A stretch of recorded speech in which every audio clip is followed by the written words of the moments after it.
Орманда серуендеп келе жатқанда, қол ұстасып, тек толған айдан шыққан жалғыз жарық бұтақтардың арасынан ағып жатты. Қызды досының әңгімесі қызықтырады. Ол ешқашан елес хикаясының жанкүйері болған емес. Ол тым ұялшақ, бірақ оның достары талап етті. Бірақ олар орманда оларды бақылап тұрған тағы бір нәрсе бар екенін білмеді. Қыз оны бақылап тұрған біреу бар жоғын білу үшін орманды тексермей ақ артына қарай алмайды. Бірақ орман тым қараңғы болғандықтан, от шашқан күңгірт жарық сақинасының артындағы бірдеңені көру мүмкін емес. Осы кезде орманнан бірдеңе шықты. Ерлі-зайыптылар оның бірнеше метр артта қалып, бірте-бірте оларға бейімделіп жатқанын білмеді. Бірте-бірте ол оларға жақындай бастады.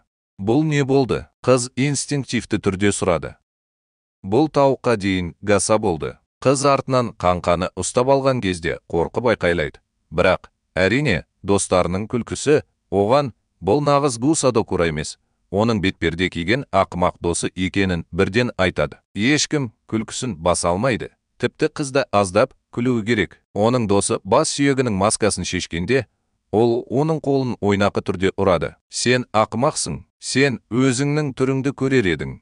Алып, сықырлаған қанға орманнан секіріп түсіп, жас жігітті көтеріп, оны тікелей аузына салып, жұтып қояды. Жігіт үлкен жақтарының арасында сүйектері сынған кезде айқайлайды. Барлығы айқайлап, қашуға бұрылады. Бірақ орманнан тағы бір үлкен қанға шығады. Топтың екеуін бір-біріне қайта-қайта сындырмас бұрын, әр қолына бір-бірден көтеріп, сүйекті саусақтарының арасына жұмсартылған ет үйіндісінен басқа ештеңе қалдырмай, содан кейін ол жұта бастайды.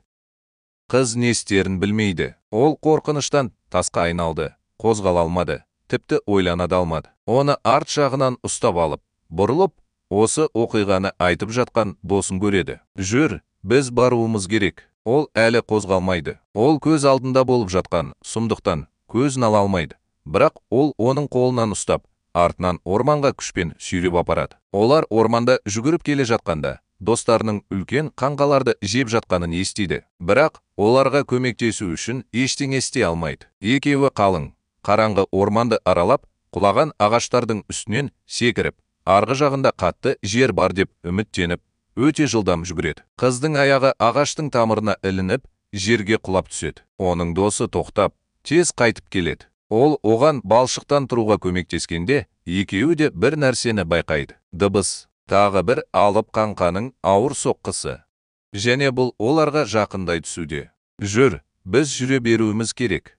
Қатты айқаймен орманнан үлкен сүйекті қол шығып, жас жігітті ұстап алады. Қыз оны 30 метр биіктікке көтеріп, алып қаңқаның аузына толығымен итеріп жібергенін бақылайды. Ол аяғының астынан жер жоғалып кеткенше, жақын арада дәл осындай тағдыр күтіп тұрғанын біліп, баяу артқа шегінеді. Ол төбеден төмен қарай ұшып бара жатыр. Бір жағынан екінші жағына аударылып, бізге құлағанша тау баурайындағы бұталардың арасынан өтіп бара жатыр. Егер төбеден құлау оны құлатып тастаса, оның қайтадан оянуы үшін үйіндіге құлау жеткілікті болды. Оның есі дұрыс болғаны сонша, ол бір сәтке емес, қорғанның төбесінің астына түсіп кетуі мүмкін. Ол төбенің астына тығылып, екі қаңқаның жасырынған жерінен өтіп бара жатқанын бақылап, орманға тереңірек үңіле береді. Ол саңырау аяқтың дыбысы шыққанша тыңдайды. Ол не істерін білмей тұр. Лагерге қайта оралып, достарының біреуінің тірі екенін көру керек пе? Егер солай болса, олар оның көмегіне мұқтаж болуы мүмкін. Бірақ сыртта одан да көп болса ше? Егер олар қайтып келіп, оны іздесе ше? Оның миы қатты жұмыс істейді. Не істерін білмей, анық ойлау қиынға соғады. Оның құлағы төбеден құлап, тістері қорқыныштан қатты соғып тұрды. Ол өзінің қорқынышты арманын түсінуге тырысып, келесі қадамын ойластырып жатқанда, ол кенеттен бірдеңені байқады. Оның алдындағы жерде ай сәулесінің көлеңкесі өсе бастады. Сол кезде ол тағы бір нәрсені түсінеді. Бұл оның тістерін қағып тұрған жоқ. Дыбыс басқа жерден шығады. Ол орнынан тұрып, артына бұрылып, артында баяу көтеріліп келе жатқан үлкен бас сүйекті көреді. Алып, қаңқа оған қарай созылып жатыр. Қыз көзін жұмып, тағдырын қарсы алуға дайындалып жатқанда, қаңқа айқайлай бастайды. Бірақ бұл мүлдем басқа дыбыс. Ол көзін ашып, қаңқаның бетіне түскен ашық ақ жарықтан соқыр болып қала жаздады. Ол өзіне түскен жарықтан ауырып айқайлап жатқан сияқты. Ол бұрылып, көзін жұмуға мәжбүр. Осылайша ол жарық көзін көреді. Бұл форма киген адам. Ол полиция қызметкеріне ұқсайды. Бірақ тапаншаның орнына оның қолында қаңқаға бағыттайтын үлкен фонар бар. Орманнан бірдей киім киген, одан да көп ер адамдар шығып, қаңқаға одан да көп жарық түсіреді. Ол айқайлай береді, бірақ ештеңе істей алмайды. Ол қаңқаның пішінін жоғалтып, жарықты ақырындап, ыдырап, ақырында толығымен жоғалып кеткенше қалай көрінетінін бақылайды. Кейінірек қыз фургонның артында иығына көрпе жауып отырады. Полицейлердің бірі, ең болмағанда, оны полицейлер деп ойлайды. Оған ыстық сусын әкеледі. Ол әлі күнге дейін сол түні көргендеріне сене алмайды. Достарын өлтіріп, жеп қойған құбыжық жаратылыстар. Ол фильмді көріп отырғандай, мұның бәрі шындыққа жанаспайтындай сезінді. Солай болды. Бұл Гаса Докура ма еді? Ол сұрайды. Ақ халатты адам бірдеңе жасап жатқан көрші үстелден көзін көтереді. Ол оны қандай да бір дәрігер болу керек деп ойлайды. Иә, ол оған айтады. Немесе оларға ұқсас нәрсе. Мүмкін олар Гаса Докура туралы мифті шабыттандырған шығар, немесе миф оларды шабыттандырған шығар. Біз мұны нақты білмейміз. Ол сұрайды. Менің барлық достарым өлді, деп жауап береді ол. Мен сені қуып келе жатқан алып, қалыптан тыс қаңқалардың болуы қиын екенін білемін. Достарыңның тірідей жегенін қабылдау кез келген адамға оңай болмас еді. Қыз жылай бастайды. Осы сәттің ауырлығы ақыры оның басына түседі. Бірақ менің жақсы жаңалықтарым бар, дейді ол оған. Ол мұрнын қағып, дәрігерге қарайды. Сенсеңіз де, сенбесеңіз де, мен мұның болғанын талай рет көрдім. Және бұл туралы уайымдаудың қажеті жоқ. Өйткені оның ешқайсысын есіңе түсіре алмайсың. О, қыз айқайлап, көзін төмен түсіріп, шприцті жамбасына салғанын көреді. Ол оны итеріп жіберуге тырысады. Бірақ қазірдің өзінде өзін әлсіз және бағдарсыз сезінеді. Ол көзі жұмылып, есінен танып қалмас бұрын сәл дірілдейді. Қыз өзінің жатын бөлмесінің таңертеңгі қуанышты жарығында оянады. Ол есінеп, қолын созады. Ормандағы қаңқалар туралы бір түрлі арман оның басынан әлдеқашан ұшып кеткен. Ештеңе. Мен доктор Бобпын, және бүгінгі файл Жапонияда Гаса Докура деп аталатын қорқынышты аномалды нысан болып табылады. Оны CP қоры CP2863 аш қаңқалар деп атайды. CP мен 2863 бұл бір емес, адамның алып қаңқаларына ұқсайтын тіршілік иелерінің тұтас популяциясы. Бұл үлкен сүйекті тіршілік иелерінің өлшемдері әртүрлі болуы мүмкін, бірақ олардың биіктігі орта есеппен 30 метрге жетеді. Олардың нақты саны белгісіз болғанымен, 200-ден астам жеке үлгілер анықталды.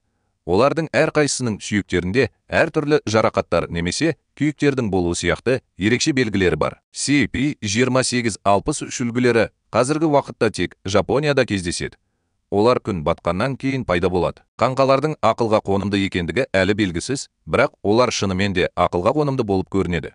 Өйткені олар өздерінің негізгі кәсібімен айналысады. Аң аулау және адамдарды жеу. Олардың үлкендігіне қарамастан, олар қалаған кезде өте тыныш қозғала алады. Дегенмен, тірі қалғандардан олардың пайда болуының алдында өздерінің тістері немесе бір-біріне соғылған алып сүйектері болуы мүмкін тарсылдаған дыбыс шыққаны туралы хабарлар болды. Олар адамды ұстап алған бойда, оны бірден жұтып қояды. Адамның қаны олардың сүйектеріне тікелей сіңетін сияқты. Өйткені олардың ас қорыту жүйесі жоқ. Олардың тамақтануы үшін адамдардың қаны қажет пе? Әлде жыртқыш мінез құлық басқа нәрсеге түрткі бола ма? Белгісіз бе? Бұған дейін пай үлгілерін бақылау және бақылау үшін 2863 жапондық императорлық аномалды құбылыстарды зерттеу агенттігі жауапты болған. Z аты айтып тұрғандай, императорлық Жапонияның пай қорына берген жауабы болды. Оған империяның игілігі үшін өз шекараларында оғаш ауытқуларды зерттеу тапсырылды. Екінші дүниежүзілік соғыстың соңында Гаса Докурды зерттеген бірнеше АМЕ агенттері аномалияларды зерттеу агенттігі таратылып, аномалия бойынша жұмысын жалғастырған кезде CP қорына ауыстырылды. Олар сондай-ақ аномалия туралы өздерінің бастапқы файлдарын ұсынды. Бұл қорға алып, қалыптан тыс қаңқалар туралы алғашқы ақпаратты берді. АМЕ-дің аударылған құжатына сәйкес, Гаса Докура жүздеген адамдардың азап шегуіне бағытталған жаппай өлім арқылы жасалған. Алайда, Гаса Докура ақырында жойылып кетеді. Бірақ олар жаратылғаннан кейін жүздеген жылдар бойы қайғы қасіреттері сейіліп жойылғанша қалады. Бұл процесті қандай да бір жолмен жеделдету мүмкін емес. I және E Z файлында кәдімгі қарулардың қалыпты емес қаңқаларға қарсы пайдасы жоқ болса да, тіршілік иелерін шығару үшін табиғи күндізгі немесе жасанды жарықты қолдануға болатынын түсіндіреді. Жарықтың әсерінен қаңқалар толығымен жойылғанша дене пішінін жоғалта бастайды. Дегенмен, бұл CP28-63 үлгілерін өлтірмейді. Бірақ оларды уақытша ғана бейтараптандырады және сол үлгінің пайда болуы туралы келесі түнде жиі хабарланады. Мен атап өткендей, мен өз құжатымда CP қоры CP2863 пен жаппай азап шеккен жерлер арасында да байланыс орнатты. Ал Жапония императорлығының аномалды құбылыстарды тергеу бөлімі СЕРмен 203 жағдайды анықтады. 2863. Содан бері қорға тағы 3 үлгі белгілі болды. Олардың әрқайсысы өлім мен жойылуға байланысты жерлерден табылды. Бірінші жаңа үлгі Қытайдың Нанкин қаласының маңында табылды. Бұл екінші дүниежүзілік соғыс кезінде 300 мыңға жуық адамның өмірін қиған ерекше қатыгез қырғын болған жер. Бұл нысан алғаш рет осы жерде 1938 жылы соғыстан кейін қала әлі Жапонияның бақылауында болған кезде пайда болған деп есептеледі. Бұл кейбіреулердің Гасадакураның пайда болған жерлері Жапонияның ұлт ретіндегі шекараларымен тығыз байланысты және геосаяси өзгерістерге байланысты өзгеріп отырады деген болжамға әкелді. Екіншісі Жапонияның Фукуока қаласынан бірнеше шақырым жерде табылды. Соғыс кезінде одақтас күштердің жаппай бомбалауына ұшыраған қала. Үшіншісі 2011 жылы Жапонияның Фукусима қаласында ядролық апат болған Тахоку аймағында табылды. Осы жаңа үлгілердің әрқайсысында жақын маңдағы қайғылы оқиғалардан зардап шеккендерге сәйкес келетін жарақаттар болған сияқты. Бұл жағдайда біріншісінде сынған сүйектер, екіншісінде қатты күйіктер, үшіншісінде тістер жоқ екені анықталды. Бұл көбінесе қатты сәулелену кезінде болады. Бұл ерекше жарақаттар Гасадакураның адам азабымен байланысының тағы бір дәлелі болып табылады. CP28-63-тің құбылмалы табиғаты және олардың бейтараптандырылғаннан кейін де көріну қабілеті бұл аномалияны ұзақ мерзімді оқшаулауды іс жүзінде мүмкін емес етті және олар кеттер объектісінің класына жатқызылды. Егер үлгі табылса, Омикрон 3 мобильді жұмыс тобы қуатты прожекторлар арқылы нысанды бейтараптандыруға тырысатын аймаққа жіберіледі. EKP-28-63 әсеріне ұшыраған кез келген аман қалған бейбіт тұрғындар ағласындағы амнезиямен емделеді. Осылайша олар өз өмірлерін жалғастыра алады және ашқанқалармен қорқынышты кездесуді ұмыта алады. Енді барып, доктор Бобтың файлдарынан тағы бір жазбаны қараңыз. Мысалы, CP-ден 966. Ұйқысыздықтан зардап шегетіндер және адамдарды өздеріне ұнайтын олжаға айналдыруға шешім қабылдаған тағы бір аномалия. Және біз Пай қорының құпия мұрағаттарын тереңірек зерттеп жатқанда, кез келген ауытқуларды жіберіп алмау үшін жазылғаныңызға және хабарландыруларды қосқаныңызға көз жеткізіңіз.